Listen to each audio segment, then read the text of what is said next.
ज्ञान नाही विद्या नाही ही घेण्याची गोडी नाही, बुद्धी असून चालत नाही तयास मानव म्हणावे का? ओळखलेत का मला? म्या सावित्री ज्योतिराव फुले, सातारा जिल्ह्यातील खंडाळा तालुक्यातील नायगावच्या खंडोजी नेवासे पाटलांची मी कन्या. अवघ्या 9 वर्षाची असताना माझं लग्न ज्योतिराव फुले नावाच्या माणसाशी झालं. हळूहळू मला कळले की माझं लग्न ज्या माणसाशी झालंय तो साधा सुद्धा नाही, तर तो जगाला ऊर्जा देणारा क्रांती सूर्यच आहे. त्यांच्या मनात शिक्षणाचा ध्यास होता. एकदा ज्योतिराव फुले शिक्षणाचा प्रसार करत असताना फरार नावाच्या एक ब्रिटिश मॅडम त्यांना म्हणाल्या, एम.आर. फुले, तुम्हाला शिक्षणाचा प्रसार करायचा आहे ना? So educate women first. If a woman educate, the whole house will be educated. पण तुम्ही माणसं वुमनला घराबाहेर पडूच देत नाही. So bad M R. फुले. झालं ते घरी आले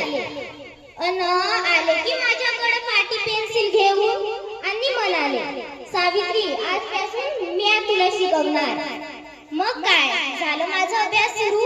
काना, मात्रा, वेलांटी, आकार, उकार, बे, बेगुणे 4, बेत्रिक 6 हाच ध्यास मी लिहायला वाचायला शिकले.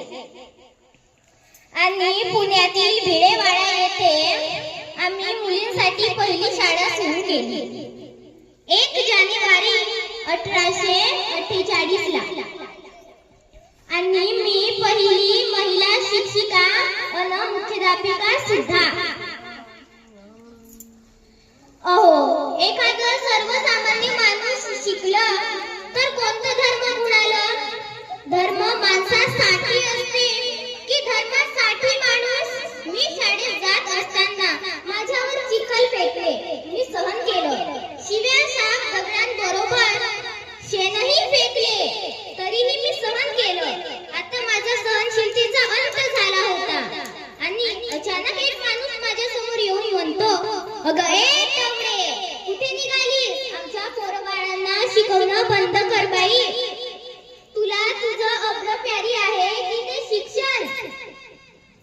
कदाचित त्याला माहित नव्हतं की आम्ही ज्योतिराव पैलवानाच्या पत्नी आहोत. एक लावली त्याच्या कानाखाली आणि बजावलं की आज आलास तुझा थोबाड फुटलाय, मात्र उद्या येशील तर रक्त